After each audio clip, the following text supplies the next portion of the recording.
Hello everyone, welcome to my second Minecraft video. I'm Tyken, and I'll be showing you today how to make your own panic room.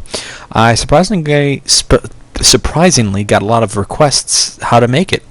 So as you can see here, I built up a nice mock-up wall. And I'll show you how to start off. First you'll need a painting and at least a 3 height and 3 width wall. A 3x3 wall, pretty much. You can make it taller or wider depending on how you want, but we'll start off here and start laying down a couple of paintings. Oops, just passed up a big one. It's easier to do with lots of paintings so you can throw them in faster, and that one's not tall enough. We need a... there we go. Perfect. Just like the one in my panic room. First of all, you carve out around it. You don't want to hit the painting or pop open. Or pop off, rather.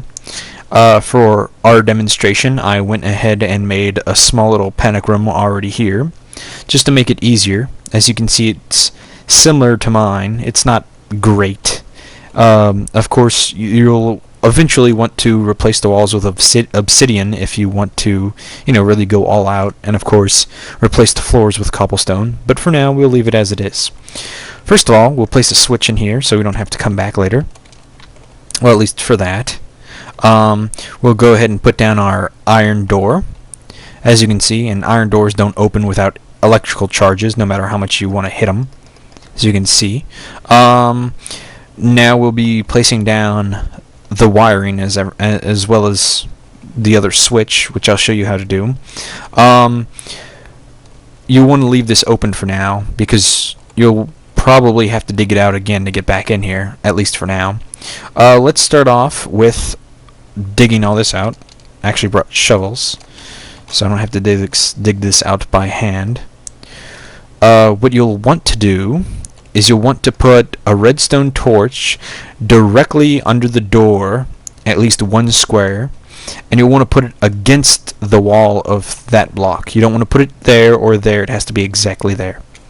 Next, we'll dig this out a little bit more, and I'll show you how to make an AND gate. I have no idea what AND stands for, but it works really well. So let's get this, and I'll show you here. Can get rid of that pick since I don't need it right now. That isn't gonna work, I don't think. Yeah, I'm gonna have to fix this. You'll want one pointing directly towards the block. It won't provide power if it's flat like that, so you have to make it like this. Anyway, you'll want this shape with redstone. Then we'll dig out a little bit more for space to do this with. Next, you'll want to set up a torch here and here. These two torches will constantly provide power to this block, turning off this torch, therefore turning off the door. I'll show you why that's a good thing in a couple of seconds. First of all, let's go ahead and put our secret lever spot right here. You can hide the lever, put it in plain sight, or whatever, since nobody will really know what the lever's for. But first, let's get a painting big enough. You don't need anything huge, although we got lucky and got a huge one, which completely covers this wall, and mimics that one. Although you don't want to do that too much, might be kind of obvious. Again, you want to do the same technique, dig it out. Of course, this one you'll want to make deeper. Not that deep though. Replace these blocks. You'll want it where you can walk in easily. Of course, you won't want to put a door in this one because, you won't be able to open it. Of course, you're going to replace this, and we'll put our second switch here to hide it. Put a torch here so you can see it better since it's starting to get a little dark. Then we'll put the redstone wiring right there. This is the block that the lever's on. You just need, once the lever's on, it will provide power to the entire block. Let's go ahead and turn it on so you can see what I mean. As you can see, the redstone's getting power. That means it's working just as intended. Let's go ahead and place some wire all the way, stupid pig, all the way to the block we need it at. Let's go ahead and dig this out, actually. Of course, you're going to want to hide the redstone wiring by doing it underground, but this gives you a better overview on how to do it.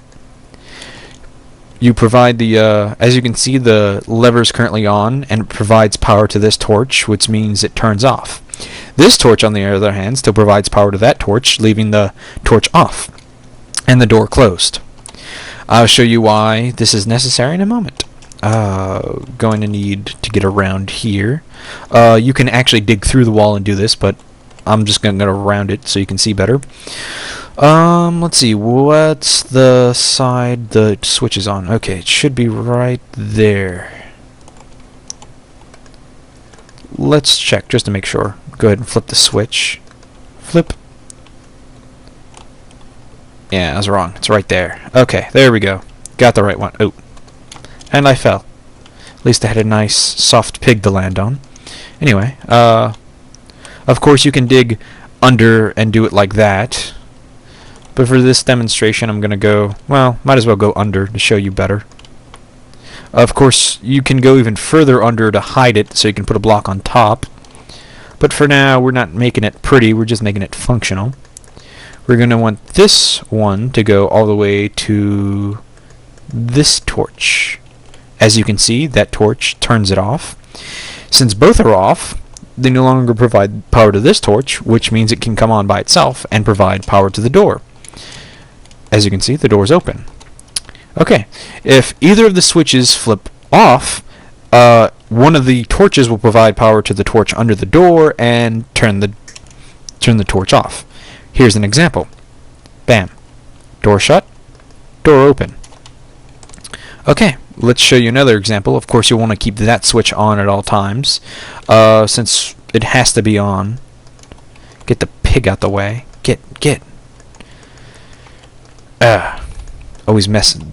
Farm animals always messing up my test zones. Anyway, coming out here, hidden behind. There we go. Flip that switch and make this walkway more appropriate. And the door shut. Can't get in. Door shut. Let's go turn the switch off. Stupid pig. Anyway, as you can see here, still not open. Oh, yeah, it is open. I was just going through the wrong one. Duh. Anyway, as you can see, works perfectly fine. On, off, on, off. And you're safe in your own little panic room. Of course, you can decorate it and make it look nice, put in stronger floors, put in a fireplace like I did, make it however you want, custom design it, and I would actually like to see response videos showing off your own panic room. And that's it for my second video. I hope you all enjoyed it, and I'll be posting more, hopefully.